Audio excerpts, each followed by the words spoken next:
It all begins with water and rock. As water seeks its level, it becomes acidic, and when it flows over limestone, it etches a path into the rock. Given eons of time, water will burrow deep and carve with incredible force the veins and arteries of planet Earth.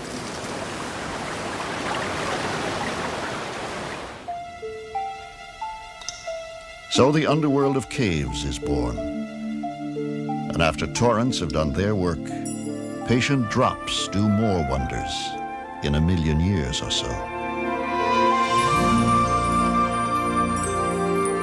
Look now on a landscape no one dreamed existed just a few years ago.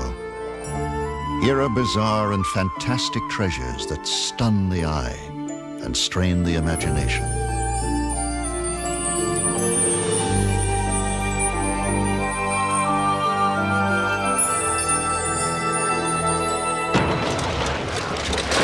Here is discovery and danger. Here is adventure.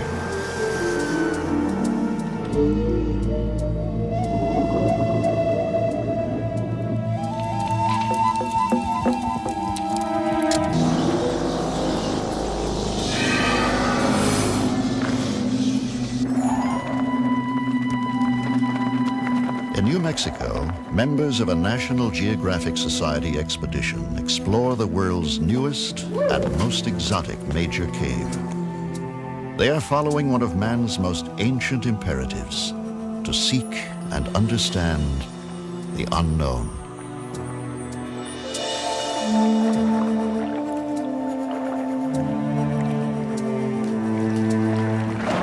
Join us now as we embark on an extraordinary journey deep into the earth to confront mysteries underground. In the Guadalupe Mountains of southern New Mexico, an awesome giant has lain hidden for 1 million years. Sometimes, in the desert silence, the monster could be heard breathing. The sound came from a yawning chasm in the rocks. In 1986, a trio of weekend explorers broke through a layer of rubble and discovered a new cave only a few miles from famous Carlsbad Cavern.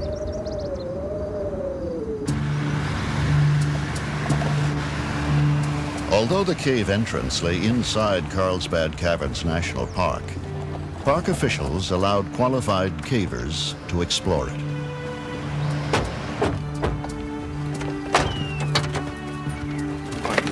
Where's all your science stuff? Some of it already transported into the cave. What do you got in that thing, Dave? One of them was Rick Bridges, an oil and gas prospector. And that's about it. Camp stuff. You got all the science gear, Kim? Yeah, most. Now, Bridges leads a hand-picked team of experts, like rock climber Dave Jones, on the 25th expedition to Lechuguilla. You got the survey gear in? Let's see, data logger and the... Research geologist Kim Cunningham will handle the science studies for the expedition. So it's... Nuclear test engineer Ann Strait is an expert in surveying and mapping caves. And specialist cameraman from England, Sid Peru, will be the first to document Lechuguilla on motion picture film.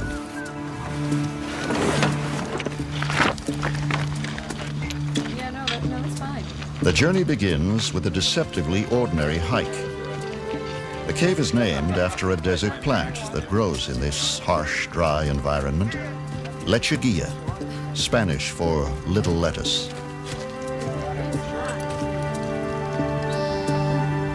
40 people will support the venture, including 2 support teams to pack in supplies and batteries for photographic lights.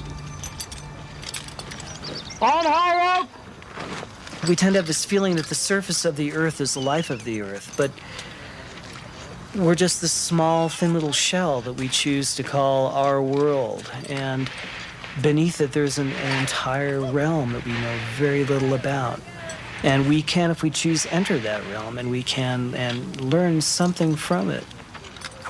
I will never go to the moon, but I can go to a cave that nobody else has been to and have that same elation of exploration and the sense that I've gone where no one's gone before.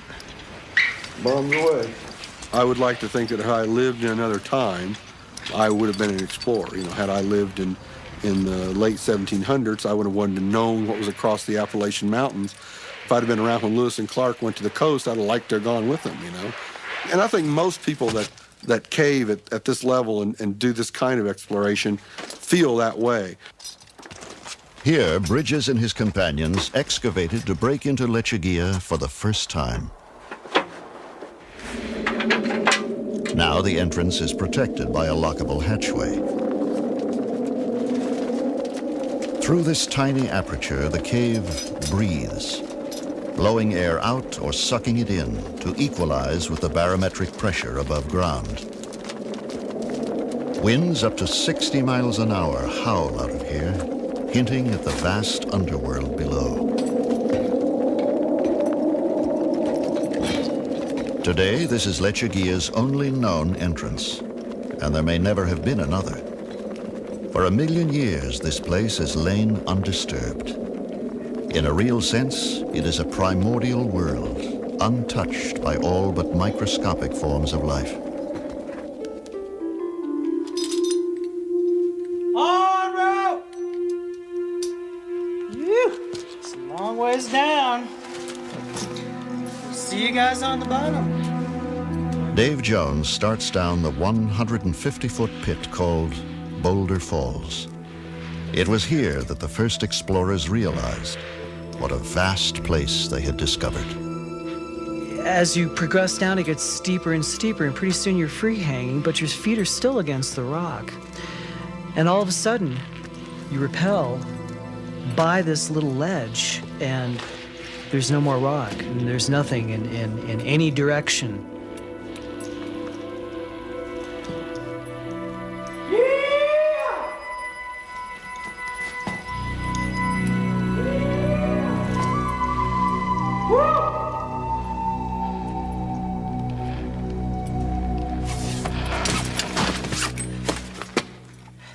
Beyond the base of the pit, the cave branches off in all directions.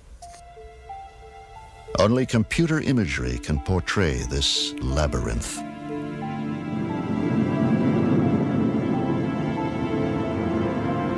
After the May 1986 exploration, the cave was known to be 700 feet deep and more than half a mile long.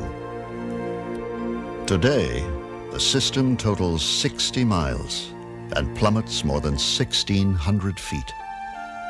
Twisting capillaries and veins pierce the earth in all directions.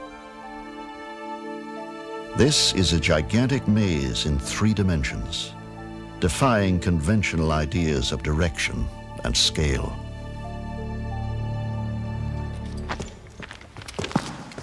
Footprints remain forever in this fragile environment. Plastic ribbons keep cavers on main trails. Expeditions into Lechuguilla have been likened to exploring Everest, only in reverse. What's that one here? The team is headed for base camp, still hours away.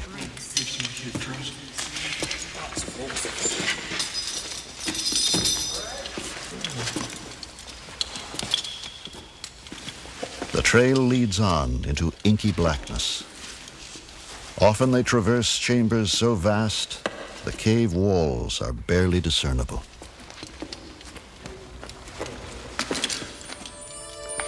Gypsum crystals sparkle along the route. Now cavers encounter Lechuguilla's fantastic decorations for the first time. Helictites and gypsum flowers extrude from the walls, fragile gardens that have taken centuries to blossom, as minerals have been squeezed from the rocks like toothpaste from a tube. Beauty abounds. These jewels of the underground are exquisitely delicate needles of selenite.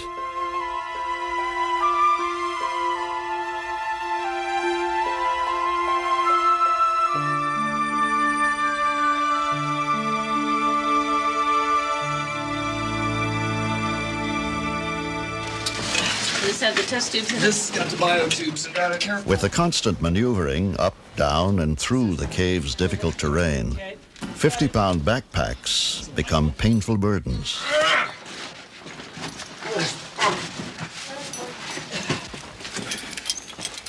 There's a lower rift egg where we climbed out of Captain Hook's ladder.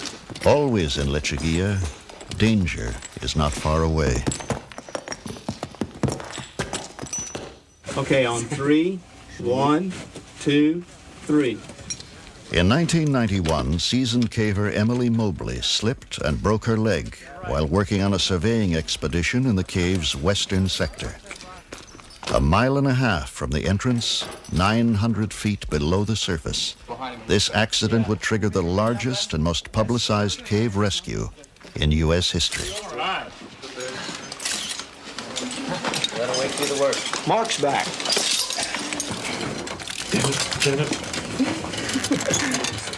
That's a good speed, guys. Great. 100 experienced cavers summoned to the scene would labor 4 arduous days to bring her to safety.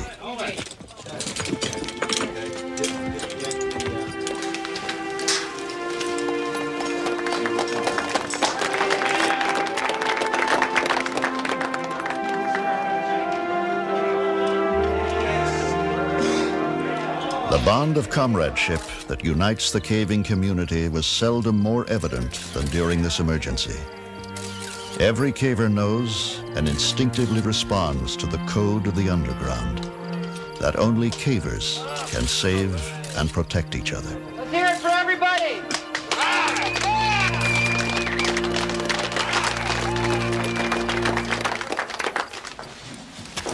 After almost 4 hours, the expedition reaches Lake Labarge, the first sizable body of water to be discovered in this branch of Lechuguilla. Beautiful. You know, one of the greatest sights in caving, eh? That's fantastic. This is Lake Labarge. Yeah. The Labarge borehole. It's easier now.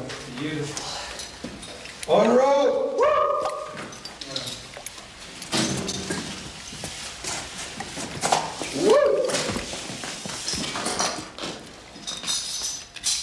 The lake completely blocks the way ahead.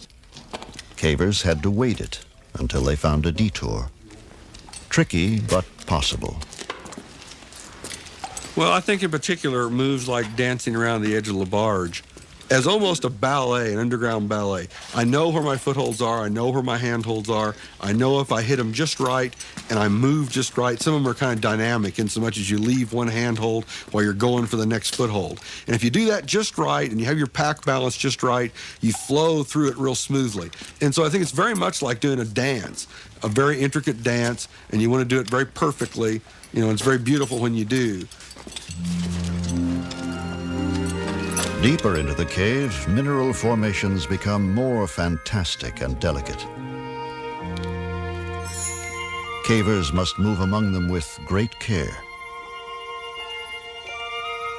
Spikes of aragonite, one form of calcium carbonate, grow in fragile bushes.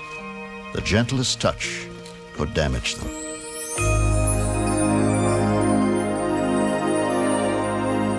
There is infinite contrast here. The now famous Chandelier Ballroom is one of caving's classic beauty spots. Plumes of gypsum sprout from the ceiling, some as long as 20 feet. The most dazzling examples of their type ever found.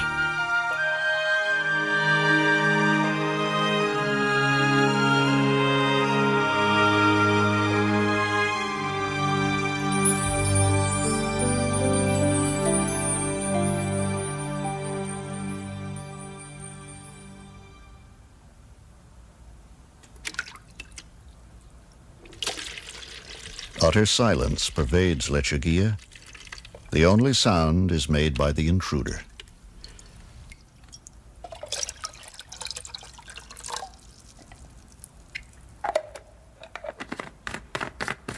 In the constant 68-degree temperature and high humidity, dehydration is always a threat.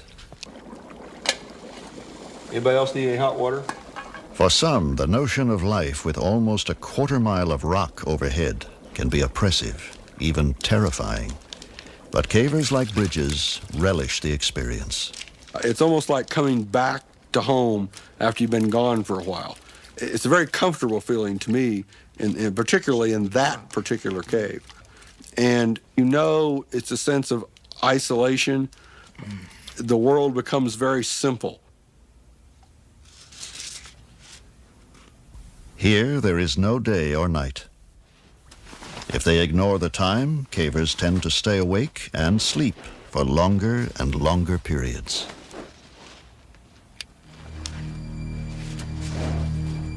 In Lechuguilla Cave, there is little evidence of life, but this is rare.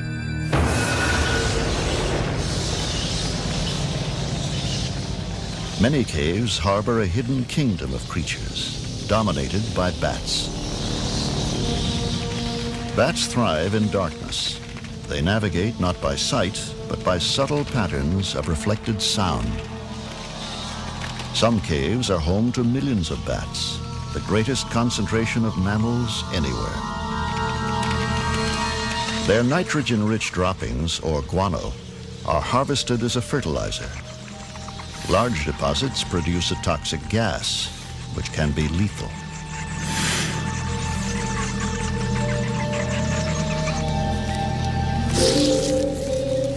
Mountains of bat guano support the intricate food chain underground. Sometimes an injured bat or a baby falls into the guano and itself becomes food. Within minutes, the bat is reduced to a skeleton.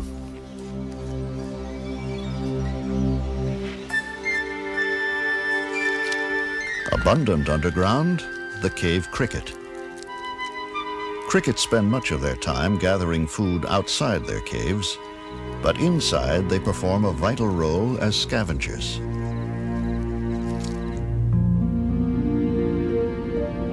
In mute testament to their environment, fish have evolved here without eyes.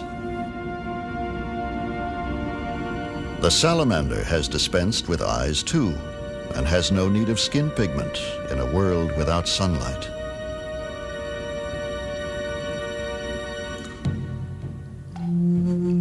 People have probably always found shelter in caves. Thousands of years ago, as much of the world still lay in the grip of the last ice age, prehistoric hunters left spectacular evidence behind them.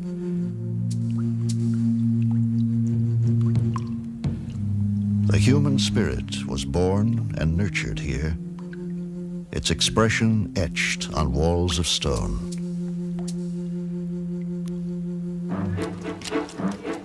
By the early 20th century, most people lived elsewhere, but science and curiosity drove some to explore deeper underground. Magnesium flares lit the way, filling dark voids with light. Geologists squeezed into subterranean chambers, seeking to understand their origin and structure.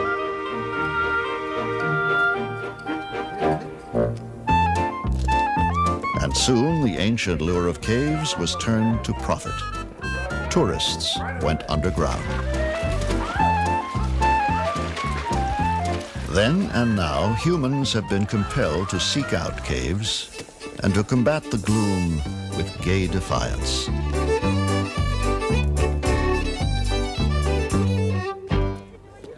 In the United States, New Mexico's Carlsbad Caverns was declared a national park in 1930.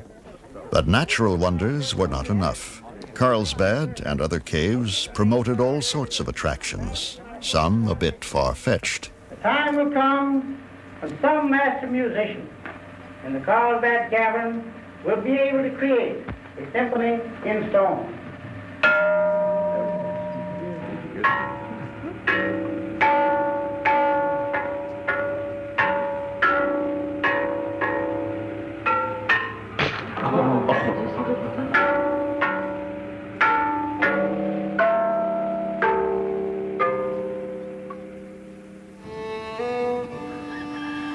Many parts of the world are known for caves.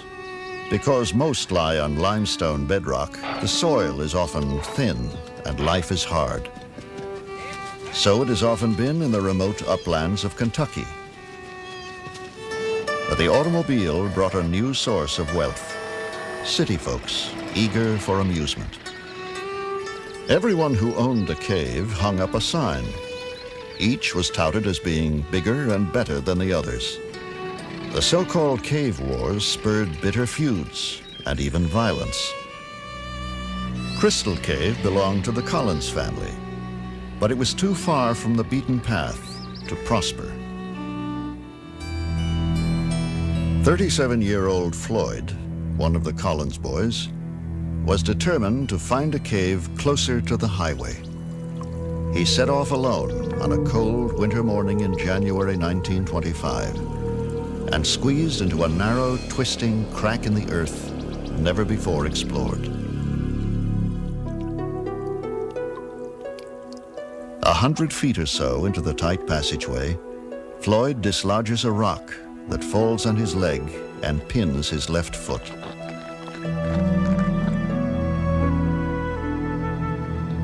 Every detail of this fateful mishap will soon be known throughout the world. Struggling to free himself, Floyd becomes more tightly wedged. His arms are pinned at his sides. He can do nothing but shout for help. 24 hours later, Floyd's cries are heard. A younger brother, Homer, manages to reach him. Coffee and sandwiches revive Floyd, but no amount of tugging or pulling will set him free. Would-be rescuers knock down more dirt and rocks. Soon more help arrives, but rescue efforts are clumsy and disorganized. Curious onlookers begin to gather. They become restive and quarrelsome. A week goes by. Floyd is still alive, and the crowd swells to thousands. It becomes a carnival. Souvenirs are sold, and moonshiners arrive on the scene. It's hard to maintain order, and the National Guard is summoned. Skeets Miller, a 21-year-old newspaper reporter, braves the tortuous passage 7 times to comfort Floyd and describe his plight. Miller takes down food and drink and an electric light bulb to keep Floyd warm. In bitter cold and rain, little more can be done for him. When a cave-in blocks the passage, a rescue shaft is begun. People all over the country join Floyd's family in prayer.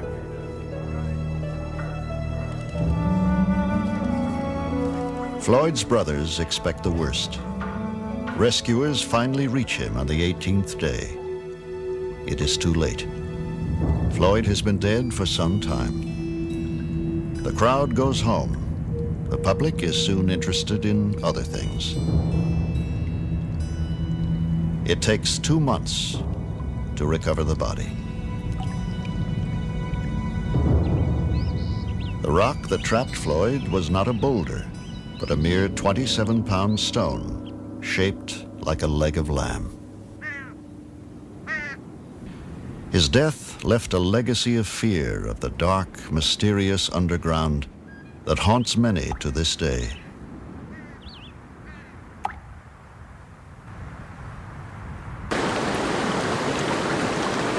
Today, there are about 16,000 devotees of caving in the U.S. Here, where Tennessee, Alabama, and Georgia meet, the countryside is studded by deep pits, vertical caves, the delight of weekend enthusiasts. 9-year-old Leah Brown holds a world speed record for rope climbing. I want to go ahead and check that other equipment. Her partner, Avis van Swearingen, also holds a climbing record for women over the age of 60. Here we go now. With skill and courage, they suspend their lives on a slender thread. We call that rope the nylon highway because it takes us to wonderful places and new parts of the cave, and it's the only way you can get there.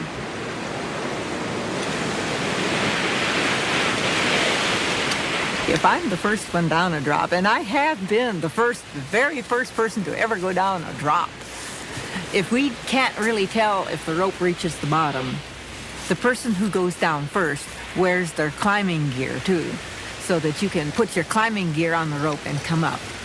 Also, we put a knot at the bottom of that rope, so we can't rappel off the end of it, which has happened to people. I like the deep pits because when they're deep, you get to go fast more.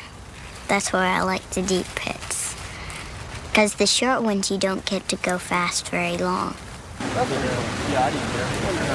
The first time I did it in a pit, it was only a 90-foot pit. And I didn't get scared. I don't get scared very easily. I like going fast. When I go down fast, the floor is real tiny and then it starts getting bigger and bigger. And I like to watch that.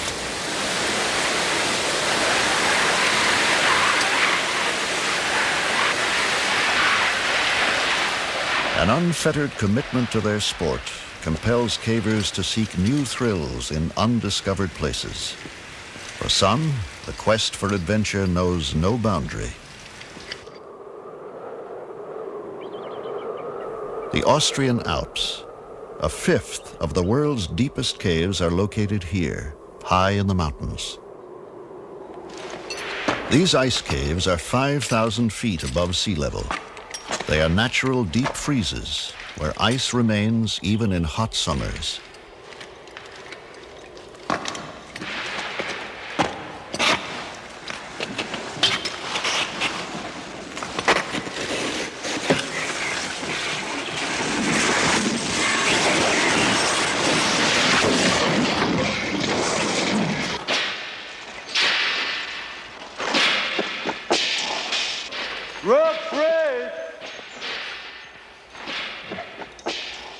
Here, geological time is condensed. We can witness the growth of ice formations in short periods of months or years, which in their stone counterparts would take centuries.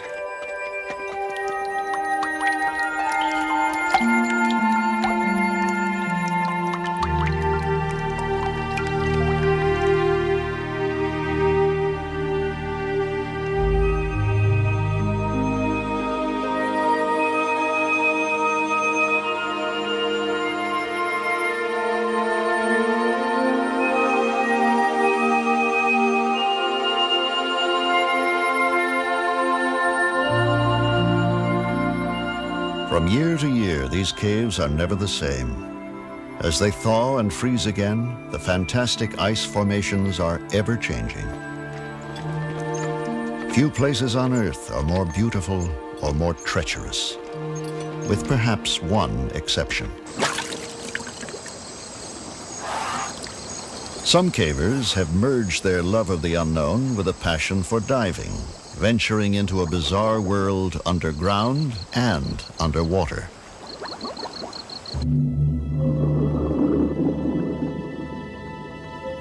Originally formed above sea level, these caves became submerged about 10,000 years ago as the last ice age retreated. They are now 70 feet beneath the surface.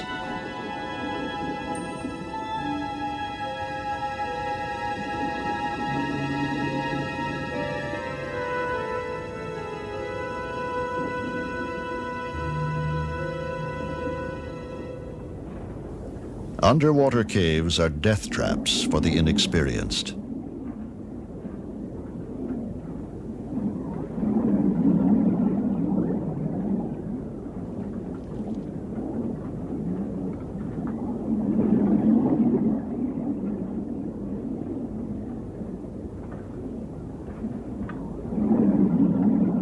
But from time to time, tempting fate can have astounding rewards.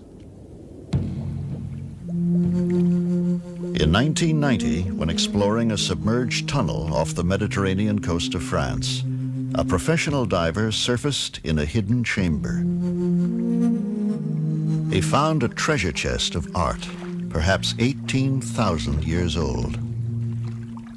Paintings and engravings depict animals that roamed southern Europe before the last great ice sheets melted. Some experts question the authenticity of the art, but close examination is impossible. Casqueur Cave is a place of haunting mystery. To protect it, the cave is now sealed by order of the French government. In time, a new entrance may be built and the truth known.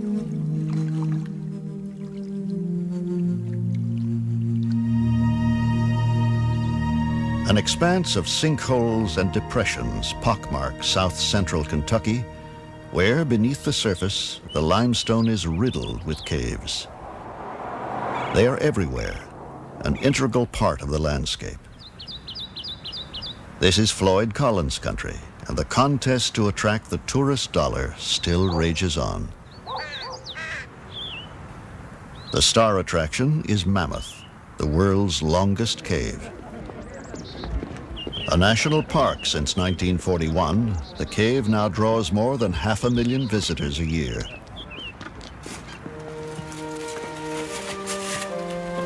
Back in the 1800s, tour guides here were often black slaves. One of them, Stephen Bishop, became perhaps the greatest caver of them all. On his own, with little more than a lamp, a rope, and a sketchbook, Bishop explores the depths of Mammoth Cave.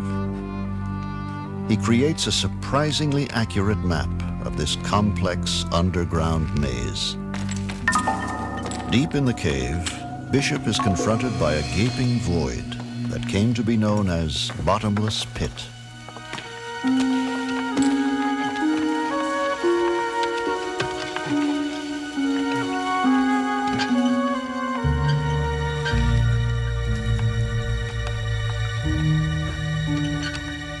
Beyond, Bishop explores regions that had never been visited in his time. But in these remote reaches, he finds evidence that someone has preceded him.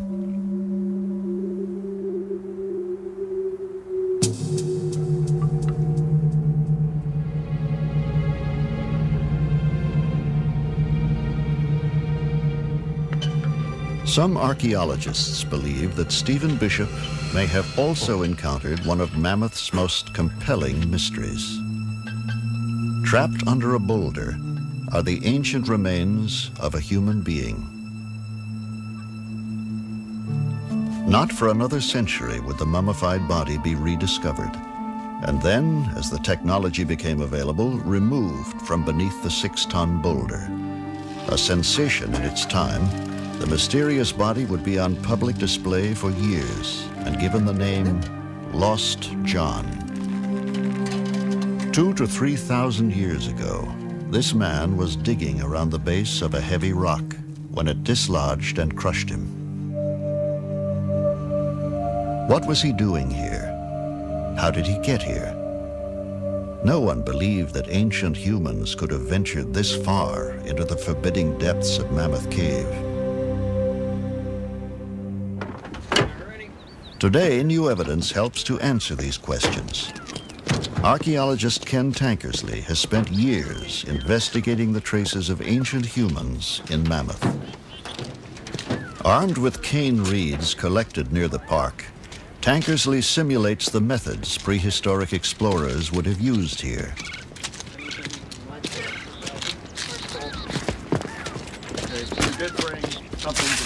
We have long known that human beings lived near the entrance of caves, but Lost John suggested that prehistoric people had gone far into Mammoth, perhaps 2 days' travel. Was this possible? At first, Tankersley himself had doubts. I'm always amazed when I think about what it takes for us to go into a cave. We wear a hard hat, we wear our caving lamp, whether it's electric or carbide, and we carry 2 sources of backup light.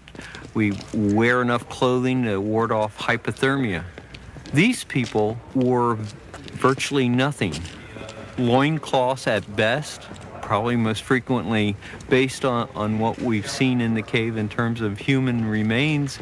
These people were naked, carrying nothing but cane reed torches.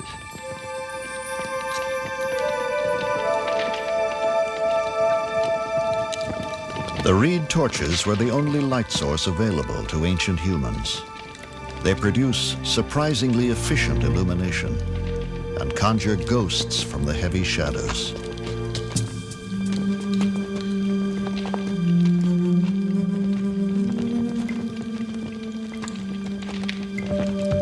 Their daring was incredible. For humans, light is life in a cave. But these explorers traveled up to 12 miles with nothing but reed torches between them and a horrible fate. Their pathway can be followed even now. Watch your step coming in. A trail of burned torch fragments leads Tankersley and his companions to a cavity in the rock face. Digging marks and a crude implement are evidence of some kind of activity here. That's magnificent. Notice the cut edge. That's a primitive tool, one of dozens found deep in the cave. What was it used for? Another clue.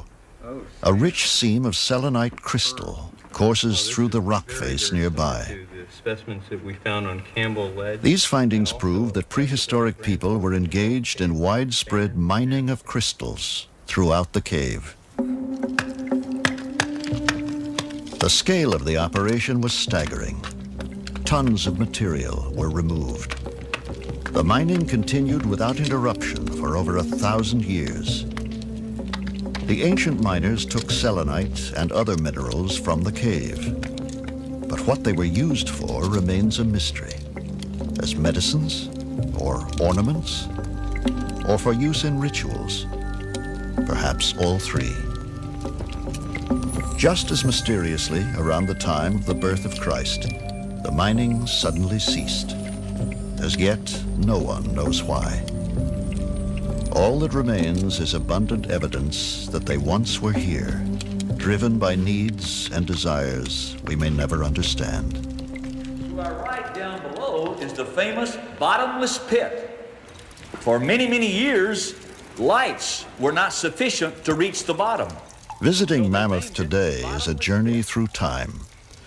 Imagine. But as they are guided along comfortable tourist trails, few visitors can imagine the tortuous passageways that lie beyond them. Not knowing the true depth of the pit, or what lay on the other side. Reaching the other side, they were surprised to find an avenue over there and more cave. This opened up the doorway to the vast unknown mileage that we call Mammoth Cave. Mammoth Cave Ridge skirts the Houchins Valley. On the other side, beneath Flint Ridge, lies another cave network, once shrouded in mystery. Here, 40 years ago, one of the great exploits of cave exploration began. In the 1950s, a group of weekend adventurers began an intensive probe into the secrets of Flint Ridge. There had long been talk of a vast underground system that might link all the caves in the area. It began as an exciting pastime. It became a grueling obsession. Over the years, hundreds of men and women took part. There were untold yards of muddy crawlways. There were pits and crevices and mazes from which there seemed no escape. Flint Ridge developed its own colorful place names: the Corkscrew, Shower Shaft, Agony Avenue. But the cave grew until Flint Ridge alone was pushed to nearly 90 miles. And if it could be connected to Mammoth, then this was the underground Everest, by far the longest cave in the world. In the summer of 1972, a team entered Flint Ridge to probe a tantalizing passage that led toward Mammoth. It took 7 hours to reach the end of the known passage. Then they tackled what would be called the tight spot. It seemed impenetrable.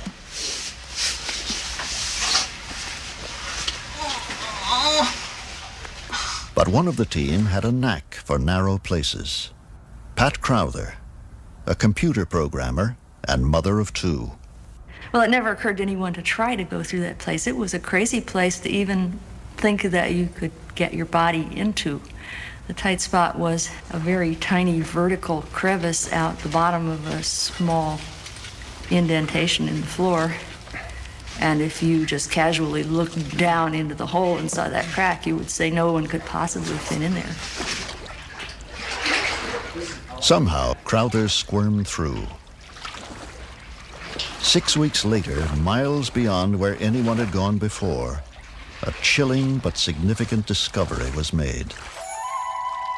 In a mud bank were the initials PH, scratched there by Pete Hansen, a long-dead tour guide. He could have come here only from the Mammoth Cave side. Carpenter Richard Zoff was in the group and recalls the impact of the discovery. We had the feeling that we had found the passage that was going to take us into Mammoth Cave, but we hadn't done it. We had seen virtually a mile of passage, but we didn't know exactly where it went. And we plugged along, and we plodded along, and we surveyed, and we surveyed, and we surveyed. 10 days later, the group tried again, reaching what they now called Hansen's Lost River in 9 hours. Excitement and exhaustion dominated the thoughts of leader John Wilcox. The worst thing we feared was that the passage would descend so that the water would come clear to the ceiling. And it sure looked like that was what was happening. The water was getting deeper and deeper, and the ceiling was coming down. We're getting bent over, scrunching our backs up against the ceiling, trying to keep from getting our chests wet. And it was getting so wet that I told the rest of the party, wait here, I'm going to go look ahead a little bit, because I know if I get completely wet, I can get out of the cave, but I wasn't sure everybody else could. And just go as far as I can, and trying very carefully not to get my chest wet, and, not to put my light out and so forth. I don't have a good sense of the time, but John only went, a few feet, went ahead for 30 seconds, and then there was a pause, and it's like, what's happening, John? And John says, the passage is opening up. And, well, should we come ahead? From that low point, the passage just immediately opens into a huge Echo River passage. And eventually, my eyes adjusted enough, I could begin to see a wall clear across the passage, 100 feet away, perhaps. And there was a bright, shining, horizontal line along the wall, which is something you don't see in a cave. You don't see any straight lines. And it had these vertical lines underneath it. I realized that was a handrail. We had come out on a tourist trail. All of a sudden, John shouted, "I see a tourist trail." And those words just electrified the party. It was kind of like someone yelling fire in a theater. Everybody just surged forward. And we realized that we had made the connection. Achieving the dream of decades, they had connected two great subterranean systems. Today it is a cave with 340 miles of passageways. It's one of these complete victories that you don't often achieve in life. Usually things are shades of gray in your professional work or your personal relations with other people or whatever. In climbing a mountain, sometimes you have a clear-cut victory. Either you reached the top or you didn't. And this was one clear-cut victory in my life where, by golly, we went in the Flint Ridge side and we came out the Mammoth Cave side. It was a strange and lonely victory. After a grim struggle in the dark subterranean river, they emerged in Mammoth Cave at 1 in the morning. Not even a watchman was there to greet them as they trudged into one of the most famous tourist landmarks underground, the Snowball Dining Room. And they would complete their historic trek with sublime ease, riding to the surface in an elevator. There was no fanfare, no waiting reporters, but they were still overjoyed. Like all cavers in victory or defeat, they were used to being on their own.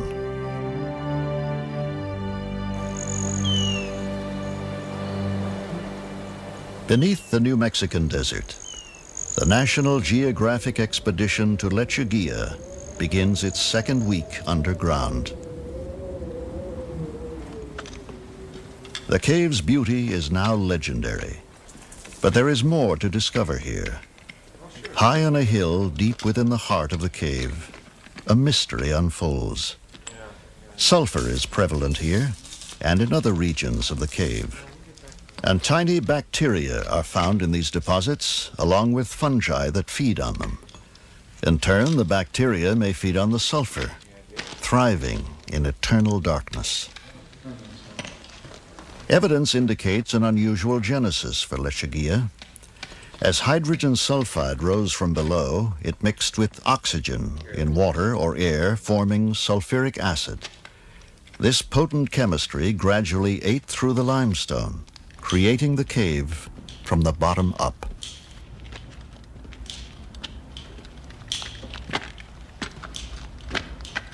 Lechuguilla's vulnerability to human impact may preclude it from ever becoming a public show cave. A profound respect for the cave is shared by most cavers and severely enforced. Special shoes are worn for traversing formations where boots may mar exquisite flowstone.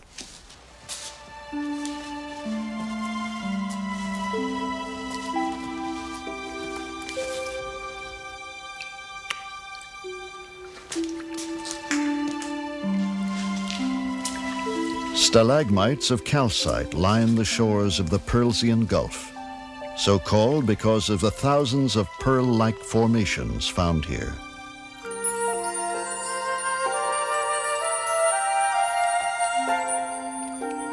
Looking like fried eggs, this kind of cave pearl is built up from calcite in the water. Another variety of cave pearl forms when a single grain of sand becomes coated with calcite.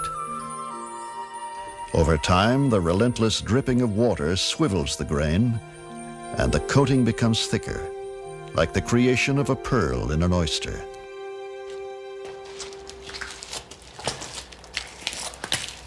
Lake Castrovalva guards a remote corner of the cave. The only way across is to swim. But the conservation creed demands that no dirty clothing soil its purity.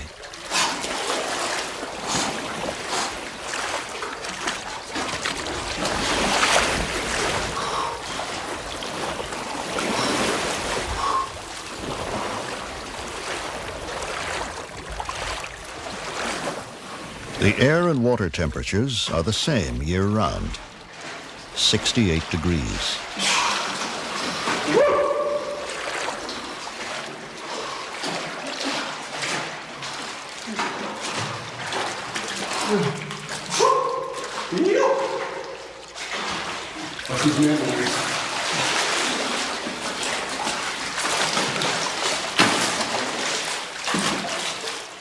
Intricate stone formations border the edge of the lake, slowly deposited by waters rich in calcite.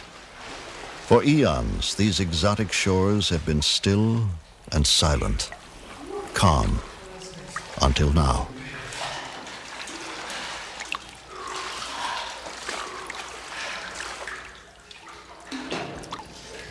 Light on the station.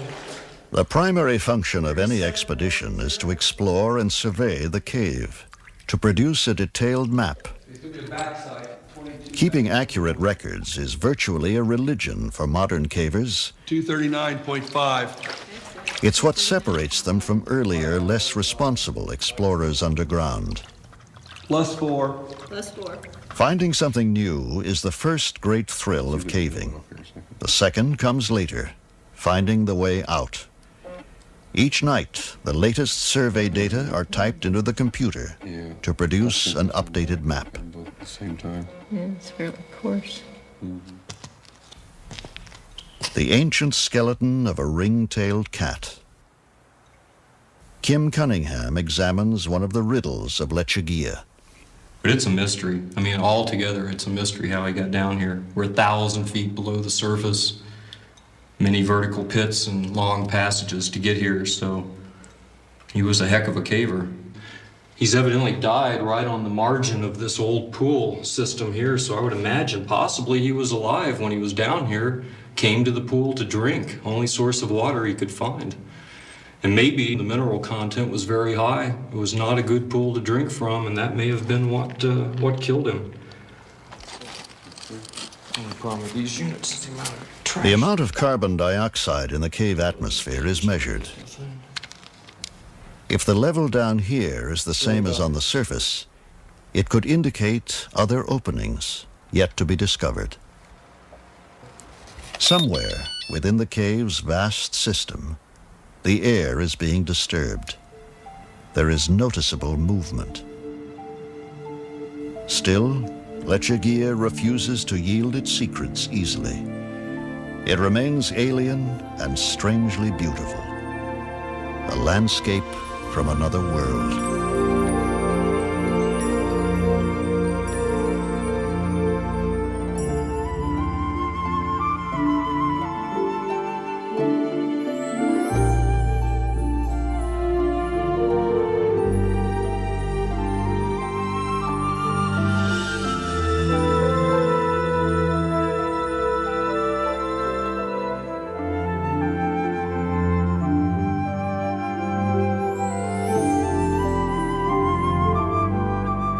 Lechuguilla's wonder is a fragile thing. What man can discover, he can easily destroy. Most of us may never see these enchanting caverns, and others that lie still undiscovered. But perhaps it will be enough to know that they are there. Lechuguilla now consists of almost 60 miles of breathtaking passageways. New discoveries continue, and there is no end in sight.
It all begins with water and rock. As water seeks its level, it becomes acidic, and when it flows over limestone, it etches a path into the rock.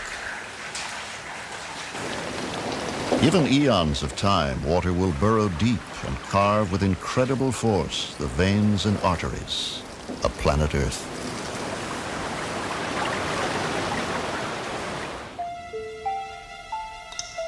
So the underworld of caves is born. And after torrents have done their work, patient drops do more wonders in 1 million years or so. Look now on a landscape no one dreamed existed just a few years ago. Here are bizarre and fantastic treasures that stun the eye and strain the imagination.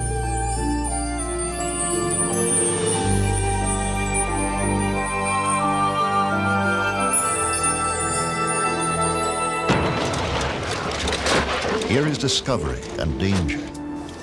Here is adventure.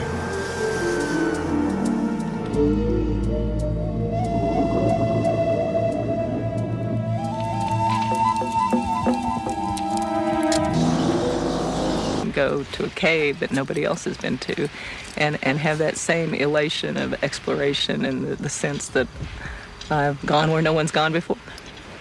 Bombs away. I would like to think that if I lived in another time, I would have been an explorer. You know, had I lived in the late 1700s, I would have wanted to know what was across the Appalachian Mountains. If I'd have been around when Lewis and Clark went to the coast, I'd have liked to have gone with them, you know. And I think most people that cave at this level and do this kind of exploration feel that way. Here, Bridges and his companions excavated to break into Lechuguilla for the first time. Now the entrance is protected by a lockable hatchway. Through this tiny aperture, the cave breathes, blowing air out or sucking it in to equalize with the barometric pressure above ground.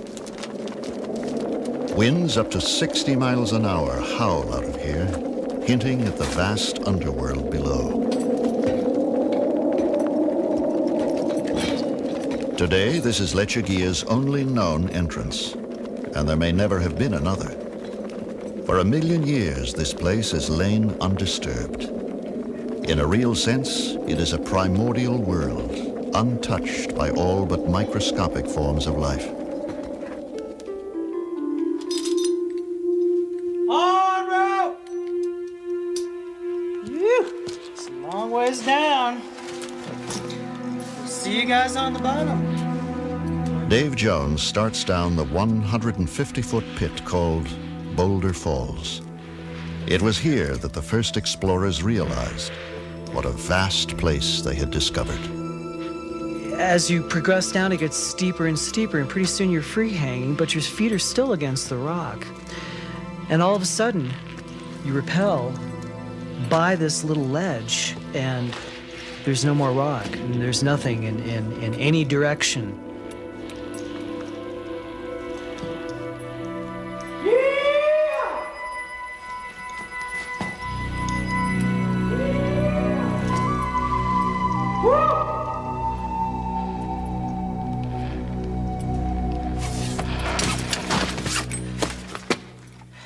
Beyond the base of the pit, the cave branches off in all directions.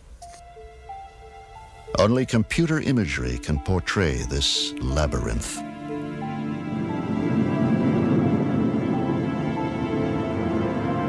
After the May 1986 exploration, the cave was known to be 700 feet deep and more than half a mile long. Today, the system totals 60 miles and plummets more than 1,600 feet. Twisting capillaries and veins pierce the earth in all directions. This is a gigantic maze in 3 dimensions, defying conventional ideas of direction and scale. One of them was Rick Bridges, an oil and gas prospector. And that's about it. Camp stuff. You got all the science gear, Q? Yeah, most. Now, Bridges leads a hand-picked team of experts, like rock climber Dave Jones, on the 25th expedition to Lechuguilla. You got the survey gear in? Let's see, data logger and the... Research geologist Kim Cunningham will handle the science studies for the expedition. Nuclear test engineer Ann Strait is an expert in surveying and mapping caves. And specialist cameraman from England, Sid Peru, will be the first to document Lechuguilla on motion picture film.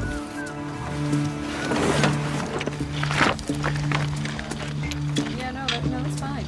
The journey begins with a deceptively ordinary hike.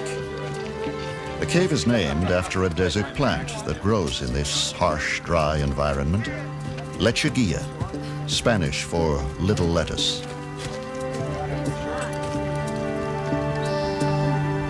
"40 people will support the venture, including 2 support teams to pack in supplies and batteries for photographic lights." On high rope! We tend to have this feeling that the surface of the earth is the life of the earth, but we're just this small, thin little shell that we choose to call our world. And beneath it, there's an entire realm that we know very little about. And we can, if we choose, enter that realm, and we can and learn something from it. I will never go to the moon, but I can.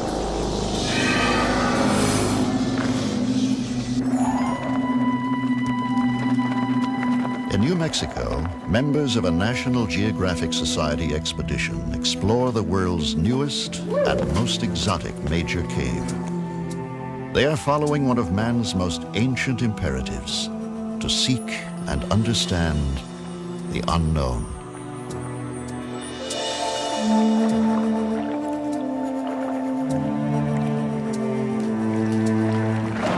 Join us now as we embark on an extraordinary journey deep into the earth to confront mysteries underground.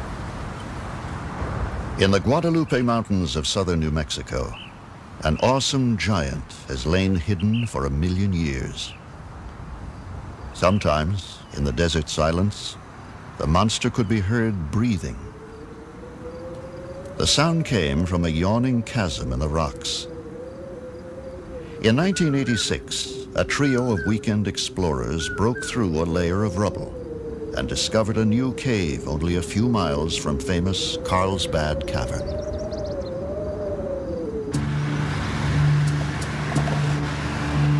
Although the cave entrance lay inside Carlsbad Caverns National Park, park officials allowed qualified cavers to explore it.